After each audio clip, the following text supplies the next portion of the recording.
Assalamualaikum warahmatullahi wabarakatuh. Mudah-mudahan para mahasiswa sekalian dalam keadaan sehat walafiat dan selalu dalam lindungan Allah Subhanahu wa taala. Pada kesempatan ini yaitu kuliah studi kelayakan bisnis Islam untuk materi kuliah hari Sabtu tanggal 18 Oktober 2025. Pada kesempatan ini kita akan membahas, kalau kemarin kita sudah membahas tentang dalam manajemen, apakah terbebas dari unsur-unsur gharar. Nah, sekarang pembahasan berikutnya yaitu apakah ada unsur zulm. Nah, ini kita akan bahas sekarang, yaitu zulm secara bahasa dapat diartikan sebagai menempatkan sesuatu di tempat yang tidak semestinya. Itu secara bahasa atau logotan. Nah, kemudian secara istilahan atau makna luas, zulm itu berarti tidak adil atau ketidakadilan. Kemudian ada unsur penindasan, ada perbuatan salah, juga ada tindakan merugikan orang lain, merampas hak orang lain, tidak memenuhi kewajiban dan tidak memenuhi kewajiban.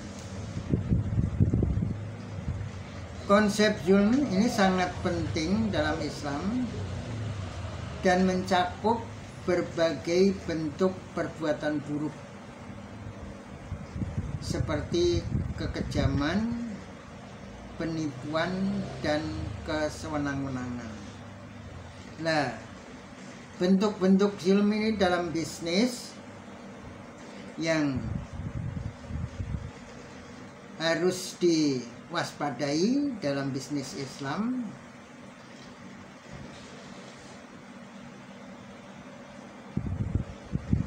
Misalnya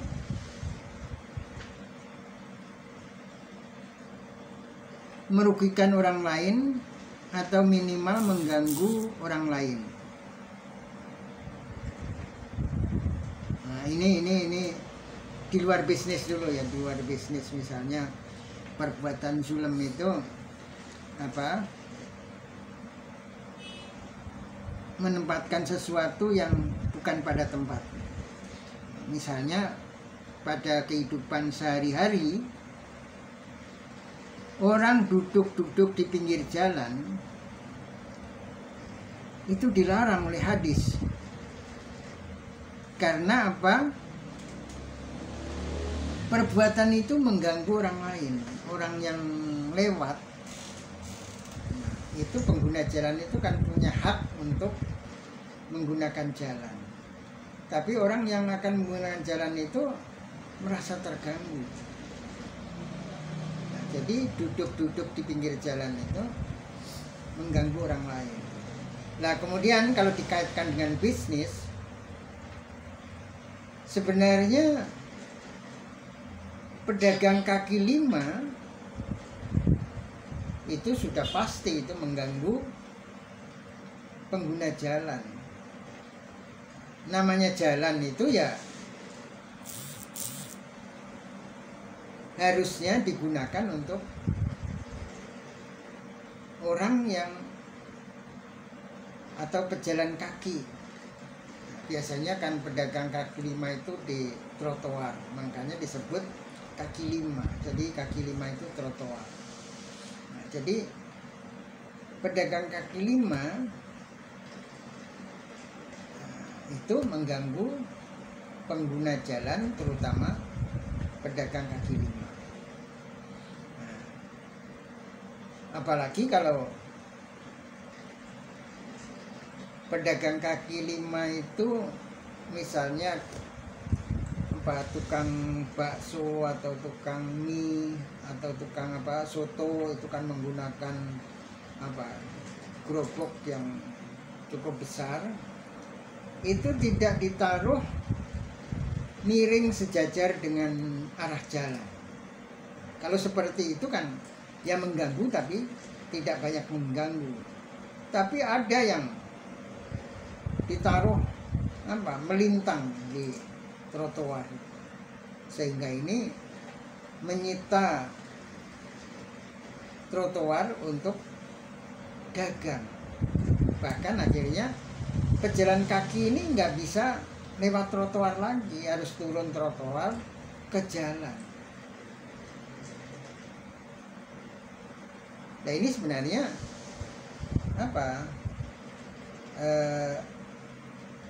government melakukan penertiban itu dari segi hukum negara, ini karena mengganggu ketertiban, nah ini ya harus ditertibkan. Kemudian menurut Islam itu juga mengganggu orang jalan. Jadi orang duduk aja nggak boleh, ini mengganggu, menghabiskan trotoar. Bahkan kemudian ada yang berlapis, trotoar udah habis, kemudian jalan dipakai. Tapi ini juga harus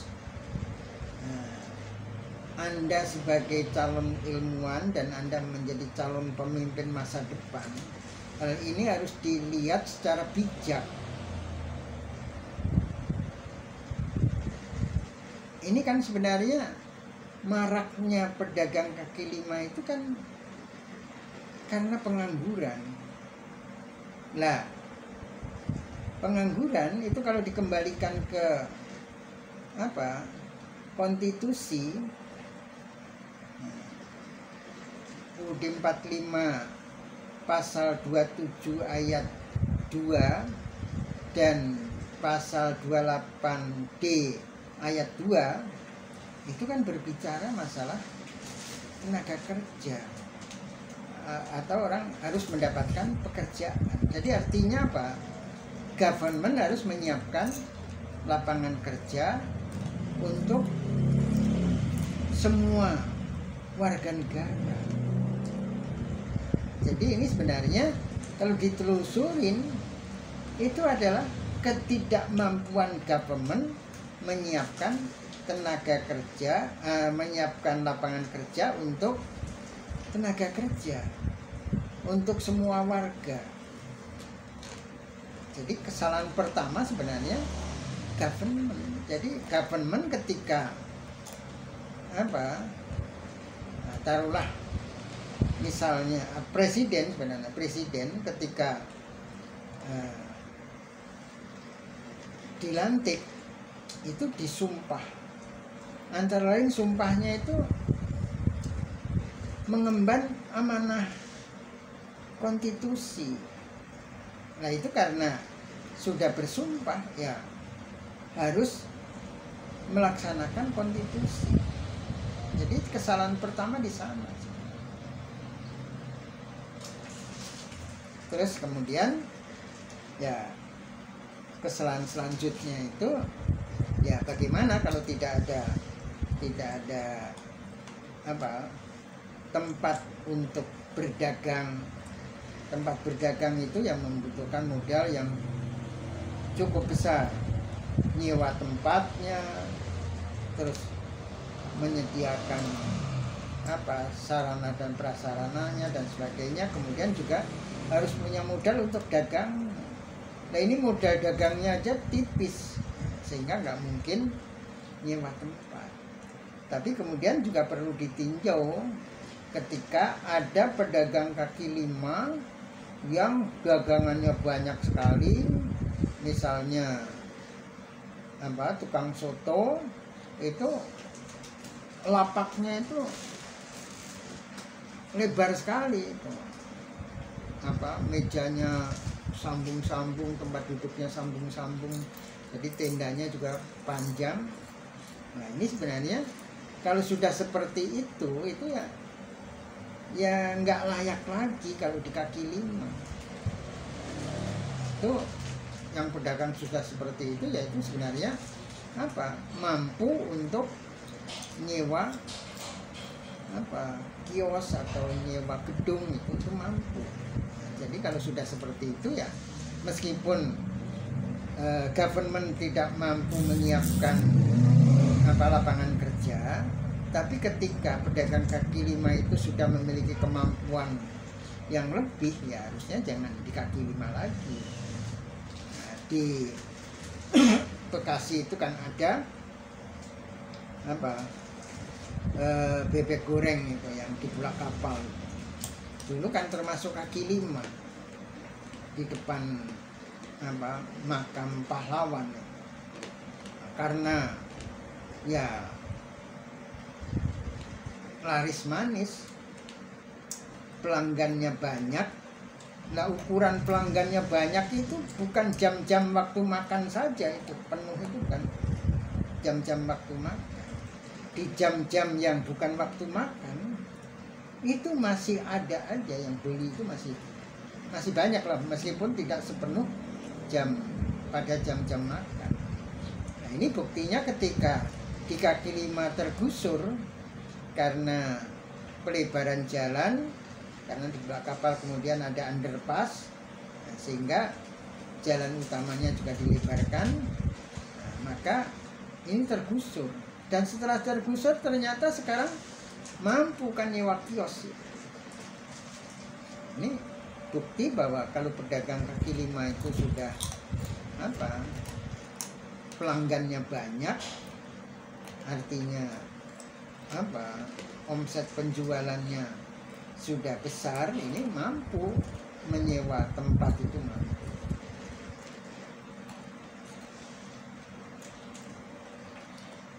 Nah, jadi itu berdagang mengganggu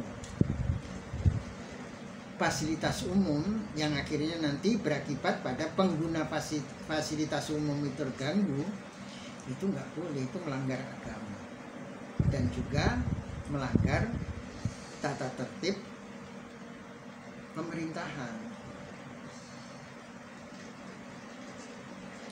Kemudian yang kedua, merampas hak orang lain. Nah ini misalnya bisnis yang dilakukan oleh para kontraktor. Misalnya kontraktor A ini sudah menang tender,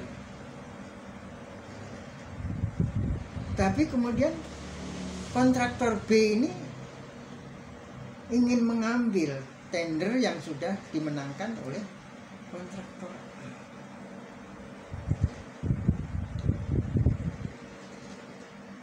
Nah, jadi ya ini biasanya dilakukan dengan cara-cara yang ya jelas nggak halal, melanggar hukum. Nah ini nggak boleh dalam menurut studi kelayakan bisnis Islam. Jadi dalam bisnis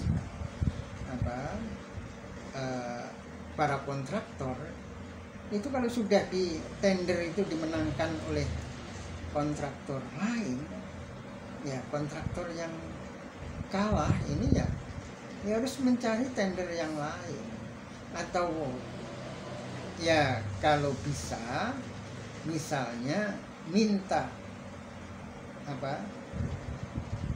subkontrak, karena yang dimenangkan oleh kontraktor A itu misalnya proyek yang sangat besar, misalnya B nyari-nyari nggak dapat, ya negosiasi aja. Ya kalau namanya ini istilahnya minta, ya kalau dikasih ya syukur.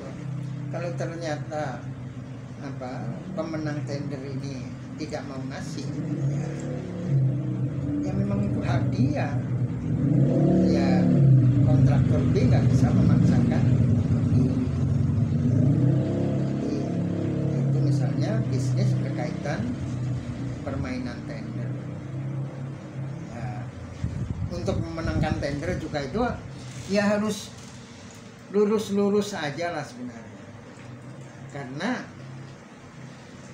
Bapak pernah pengalaman ada kontraktor, kemudian untuk memenangkan tender itu ternyata dia nyari lawan fiktif. Jadi lelang tender itu misalnya pertama kontraktor A, terus dengan segala itu kan diukur, biasanya kontraktor itu diukur dengan kekayaannya kan. Nah, itu dalam di daftar kontraktor atau rekanan itu di kantor-kantor itu ada kriteria apakah mereka termasuk rekanan mampu.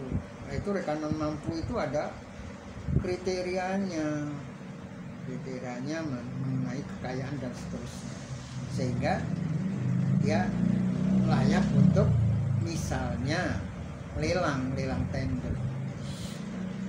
Nah ini lelang tender itu misalnya minimal diikuti oleh 3 kontraktor. Nah ini ternyata ada kong kali kong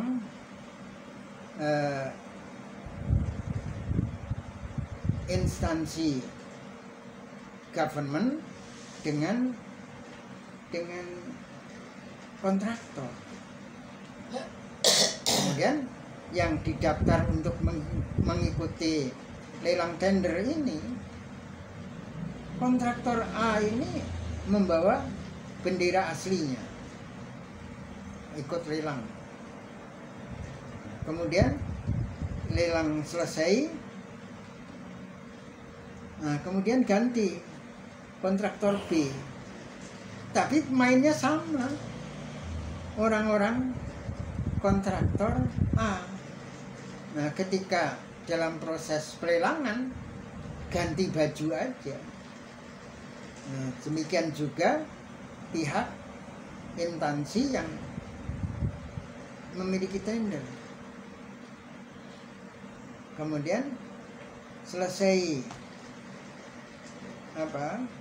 lelang yang dilakukan oleh penawaran yang dilakukan oleh kontraktor B, ganti kontraktor C. Pemainnya sama lagi, cuma ganti baju. Pihak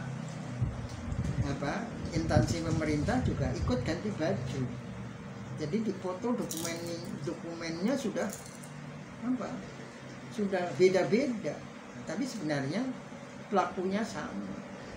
Nah ini juga sebenarnya ya haram lah menurut Islam, itu haram. Main tender seperti itu, main lelang seperti itu haram. Nah, jadi bisnis Islam itu yang menghendaki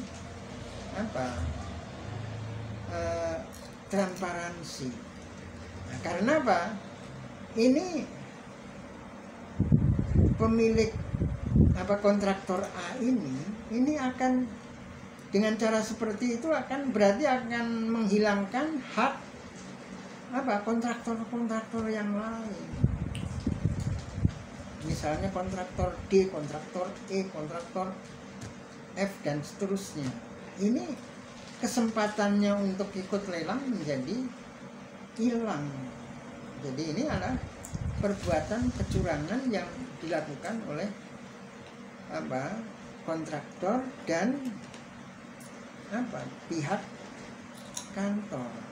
Tapi pihak kantor sendiri juga belum tentu bisa disalahkan. Masalahnya misalnya ada kantor X. Kantor X itu ternyata merupakan unit kecil dari kantor Y yang lebih besar. Nah, kantor Y itu ada big boss-nya. Nah, big boss-nya itu sudah neken ke kepala kantor X tadi. Karena kontraktor A tadi punya hubungan dengan big boss kantor Y. Hubungannya apakah persaudaraan? Hubungannya apakah cuan? Jadi ini ada ketidakberesan. Nah, ini pimpinan kantor X nggak bisa disalahkan karena dia posisinya memang posisi tertekan, posisi didolimi. Jadi ini merampas hak orang lain itu sampai seperti itu. Jadi kalau sekarang misalnya ada ketidakberesan berbagai proyek nasional itu, ya Bapak nggak heran.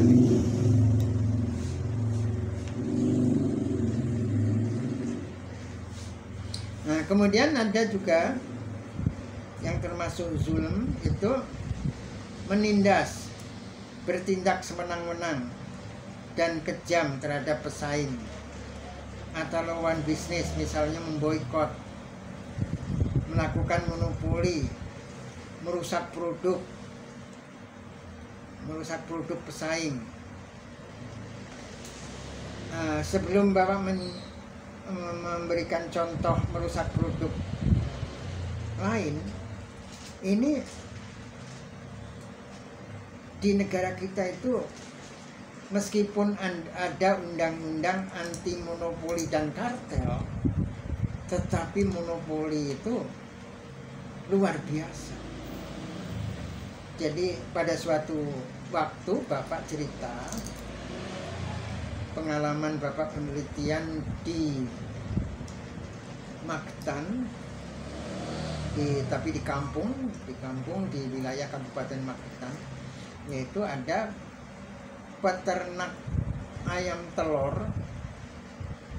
Ini satu kampung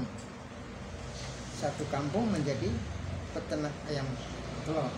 Ya sebenarnya nggak satu kampung, tapi dapat dikatakan satu kampung. Ketika Bapak wawancara dengan pejabat desa di sana, itu pejabat desanya mengatakan bahwa orang satu kampung ini, hampir satu kampung ini terlibat dalam bisnis peternakan ayam telur. Jadi ada banyak owner di situ.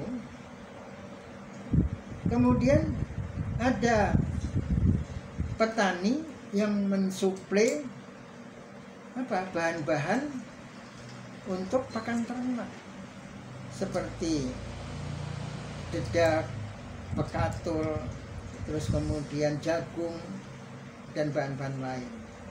Ini diolah sendiri oleh warga kampung situ.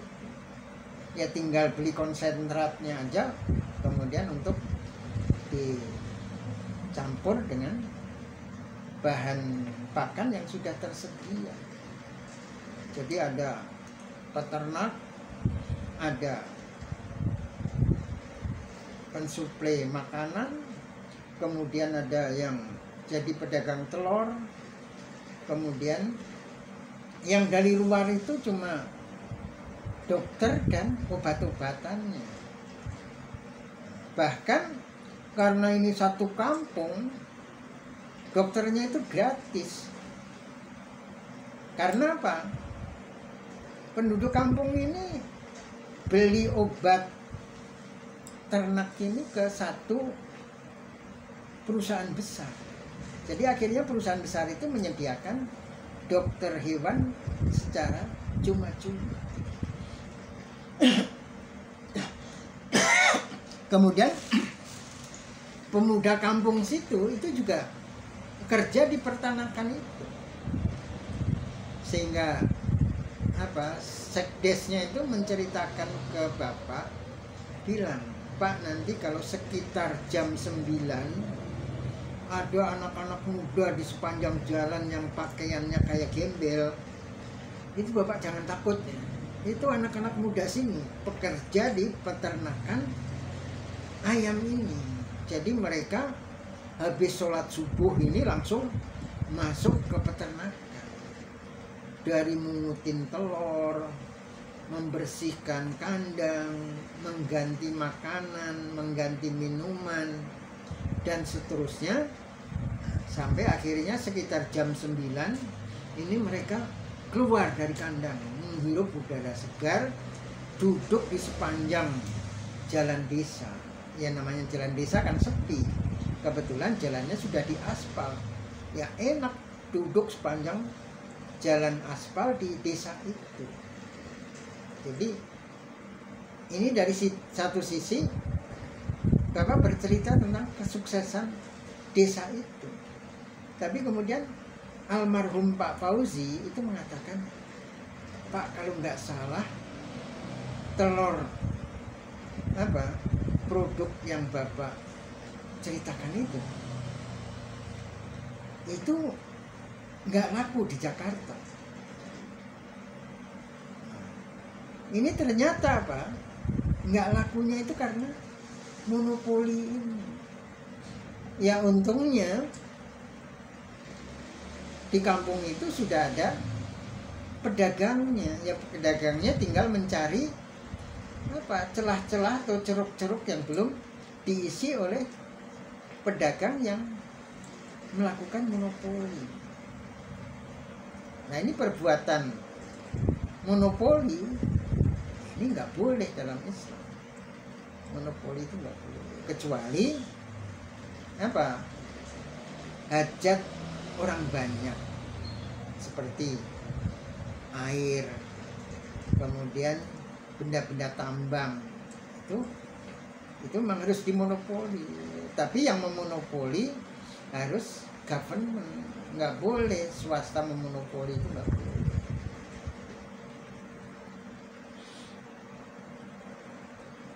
Nah, terus kemudian tadi ada contoh lagi, yaitu merusak produk pesaing. Nah ini kan merugikan orang lain. Ini juga nggak boleh dalam Islam, dilarang dalam Islam. Nah, merusak produk ini yang sering terjadi yaitu pada persaingan pabrik rokok. Caranya, pabrik rokok A kalau dia ingin merusak produk pabrik rokok B, ini produk pabrik rokok B ini salah satu jenis, enggak kan biasanya rokok itu memproduksi macam-macam jenis kan, ada misalnya kretek, filter, terus gitu, kretek aja ada macam-macam gitu biasanya. Nah itu salah satu jenis produk ini dirusak. Nah caranya apa? Caranya bagaimana? Ini produk diborong secara besar-besaran, semaksimal mungkin, semampunya pabrik yang akan merusak produk pabrik rokok B ini. Nah, terus kemudian disimpan sampai produk itu rusak. Itu di Jawa, yang kebetulan banyak pabrik rokoknya, itu istilahnya dibledos nih. Padahal kalau diartikan dibledos nih itu diledakkan. Kalau diledakkan itu kan sebenarnya produk meledak, itu kan justru laku di pasaran. Tapi ini dibledos nih, ini justru dirusak, dibikin produk itu rusak, rasanya sudah nggak enak. Setelah rasanya nggak enak, kemudian dijual ke pasar. Dijual ke pasar kan, orang misalnya pelanggan rokok A itu biasanya rasanya enak, ini ngerokok kok nggak enak, terus beli lagi nggak enak lagi, terus akhirnya apa? Diharapkan mereka itu beralih ke produk lain. Tentunya yang dimaksudkan itu supaya beralih ke produk pabrik rokok A ini yang merusak produk rokok B. Jadi ini cara merusak produk pesaing ini juga dilarang dalam Islam. Jadi nggak boleh persaingan dengan cara yang nggak fair, merugikan orang lain.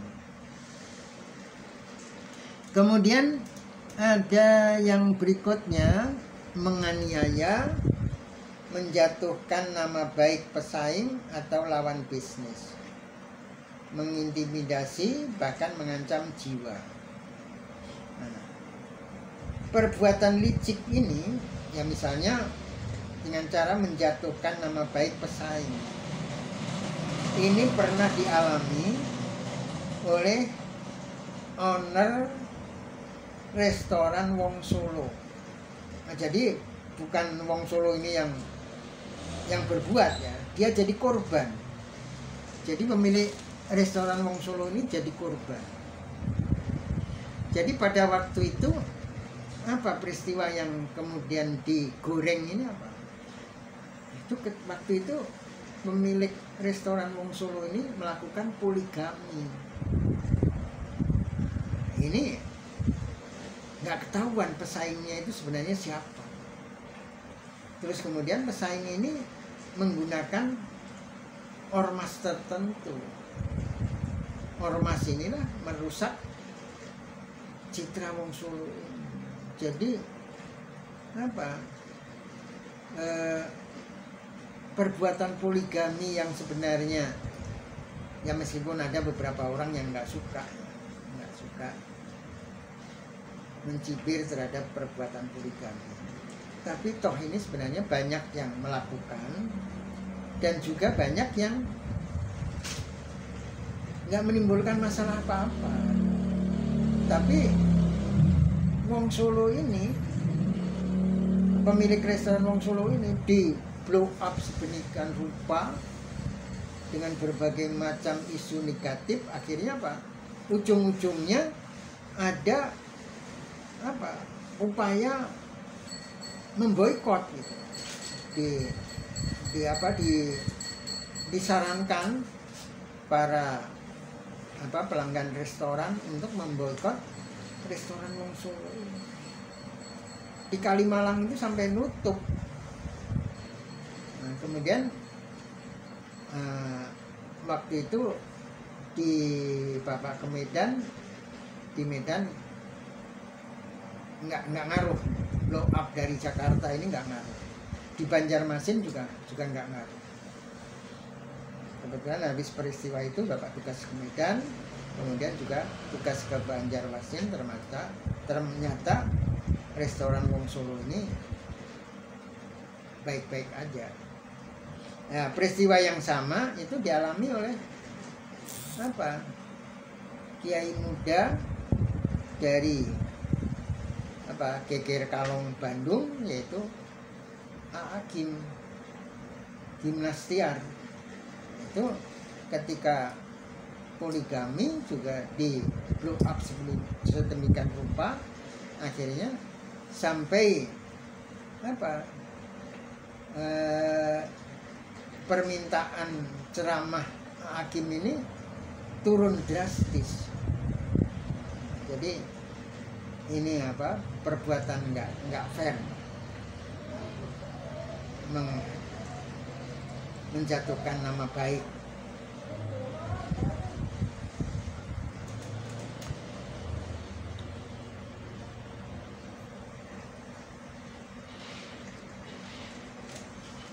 Nah, kemudian lanjutnya berbuat salah. berbuat salah dalam menghadapi pesaing atau lawan bisnis. Itu perbuatan-perbuatan yang melanggar batas yang sewajarnya, seperti mencelakai pesaing, bahkan menghabisi nyawanya.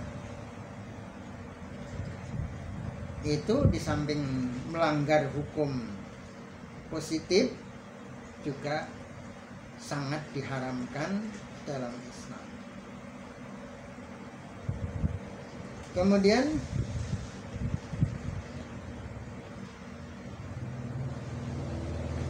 di atas sudah disebutkan berkaitan dengan penyediaan waktu ibadah.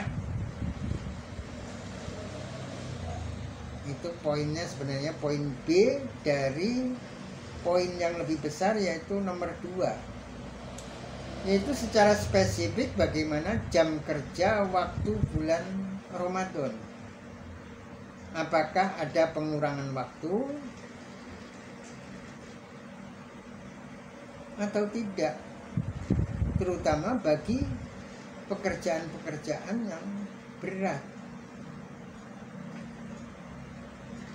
Nah, kemudian poin C-nya, bagaimana dengan fasilitas tempat ibadah yang akan disediakan. Jadi kalau rencana bisnis, nah itu harus dibuat market sedemikian rupa, ruang kantornya seperti apa, terus bangsalnya seperti apa, kemudian musolanya seperti apa. Itu harus disediakan. Nah, karena apa? Misalnya berkaitan dengan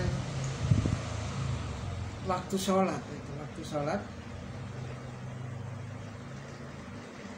ini kalau nggak mencukupi, akhirnya apa? Karyawan itu akan antri, waktu sholatnya antri.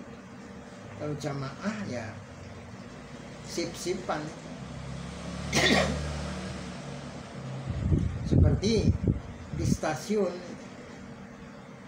di banyak stasiun kereta itu kan, kalau datang waktu sholat 5 waktu, kebetulan juga pas datangnya kereta, itu biasanya sip-sipan itu sholat jamaah. Nah, kalau di perusahaan itu sebenarnya kalau tidak disediakan tempat yang cukup, itu dampaknya itu tadi, antri atau mereka nyari keluar. Mereka nyari keluar itu tentunya membutuhkan waktu isoma yang lebih panjang. Nah ini ya sebenarnya selain perusahaan itu sendiri rugi karena karyawannya tidak segera kembali ke tempat kerja, ya karyawan sendiri juga, kalau karyawan yang rajin merasa rugi juga, tidak segera bisa meneruskan pekerjaannya. Nah, kemudian ini yang sering menjadi masalah bersama, yaitu berkaitan dengan cuti. Dengan cuti, apakah pemberian izinnya itu berkeadilan dan manusiawi? Ini terutama apa? Contohnya peraturan cuti di kalangan ASN. Ini pejabat pengambil kebijakan atau decision maker ini nggak tahu, ini apakah nggak sadar bahwa wilayah Indonesia itu sangat luas.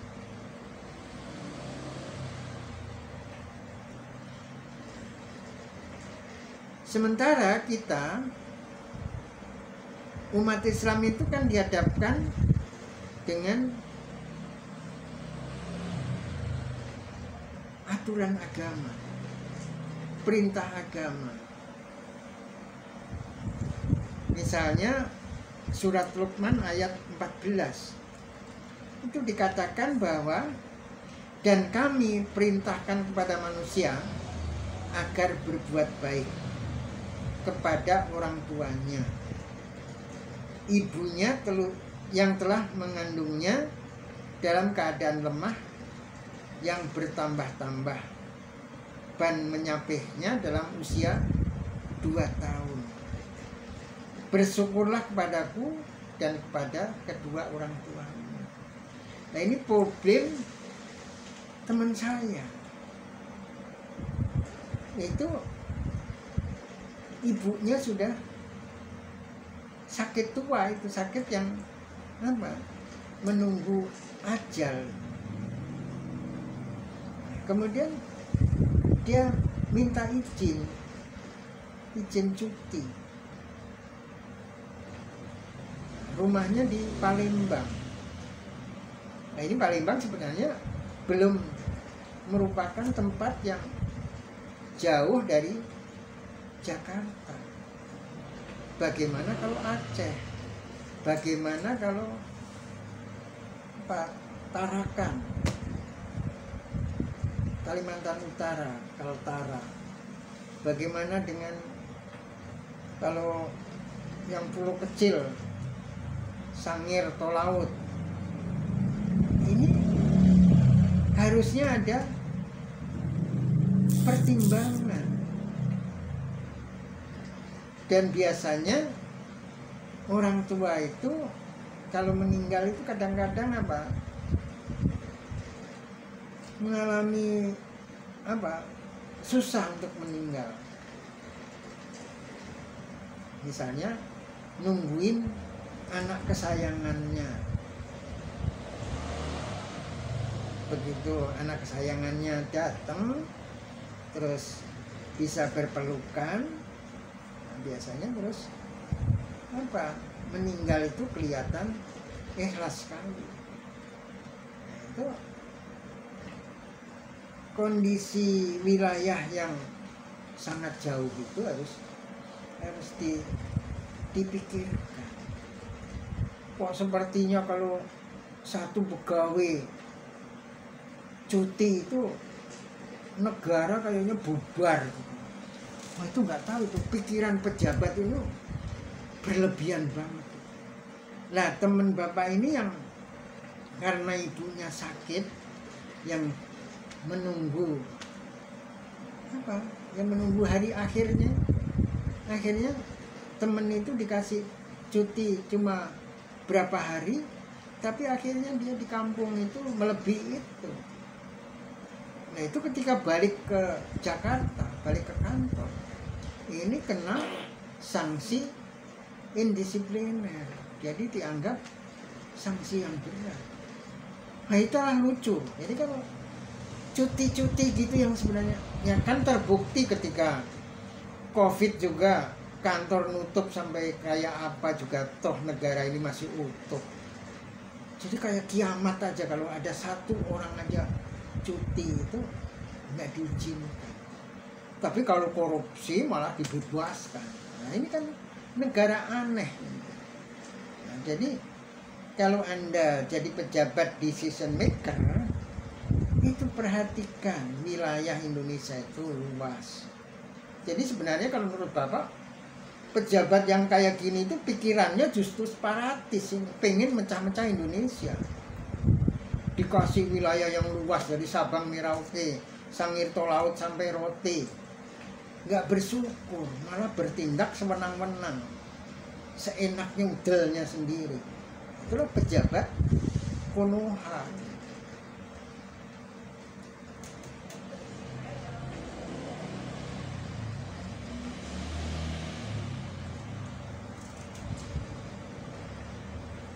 Kemudian selain surat Luqman itu ada juga hadis dari Anas yang meriwayatkan bahwa Rasulullah SAW pernah bersabda, siapa yang berbakti kepada orang tuanya, dia akan mendapat keberuntungan dan Allah akan menambah panjang umurnya.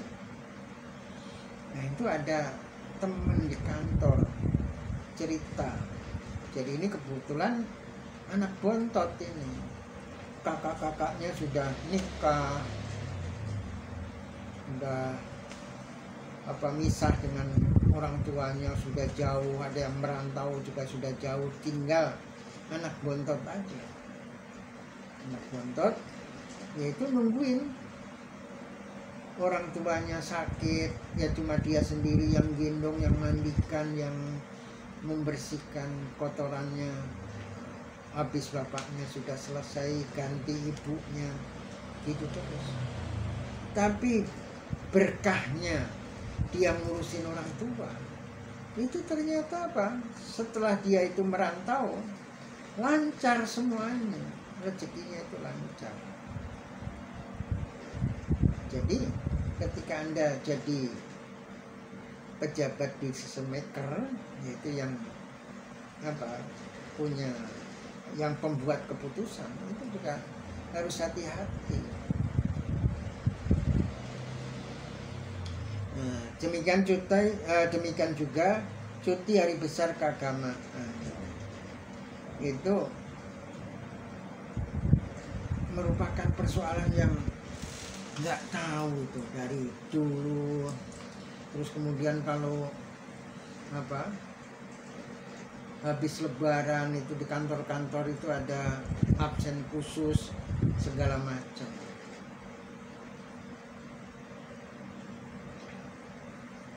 Tapi ini bukan persoalan sara ya. Tapi buktinya yang terkena absen khusus itu cuma hari rayanya orang Islam aja. Ini fakta, bukan berbicara masalah sara. Dan kemudian yang paling ketat itu justru Kementerian Agama. Nggak tahu, umat Islam itu mayoritas tapi menjadi pelengkap penderita di negara kita. Ini bukan bicara sara, ini bicara fakta.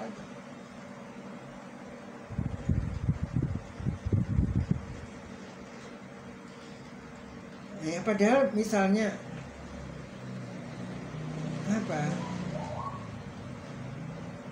cuti lebaran itu diperpanjang, kenapa sih? Ya buktinya ketika COVID itu instansi government itu diliburkan panjang kok juga nggak apa-apa, nggak kiamat. Sekolah-sekolah juga gitu, perguruan tinggi juga gitu, nggak apa-apa. Cuma herannya kalau ingin berbuat baik kepada sesama itu kayaknya kita itu berat.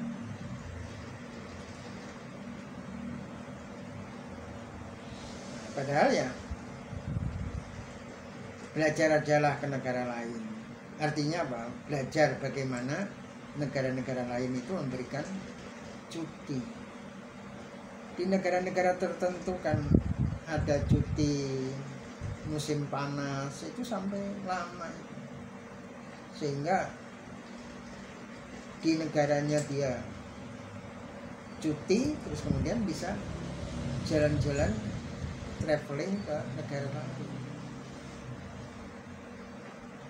Dan ini juga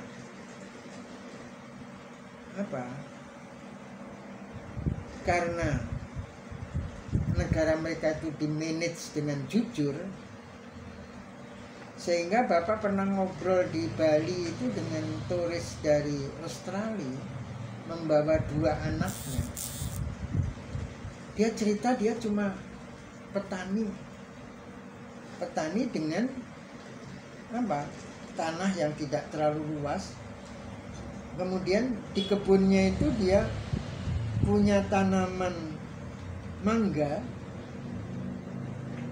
itu juga masih hitungan puluhan, nggak sampai ratusan.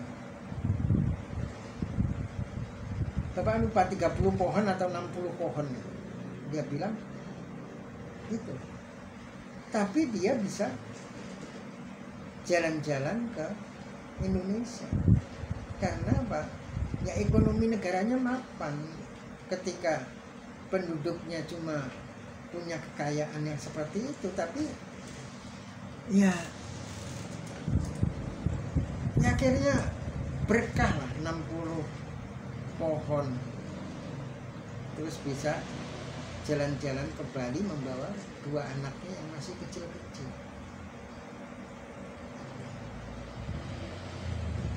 Itu kemudian di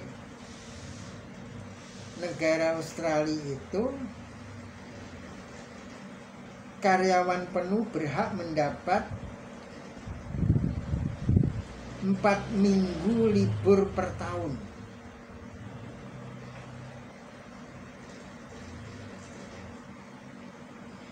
Dan berhak atas 10 hari cuti sakit. Jadi yang 4 minggu tadi berapa berarti?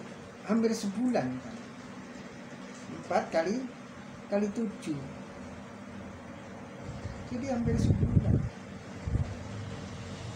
Kita kok udah pelit gaji, pelit libur. Makanya ya, inilah yang terjadi.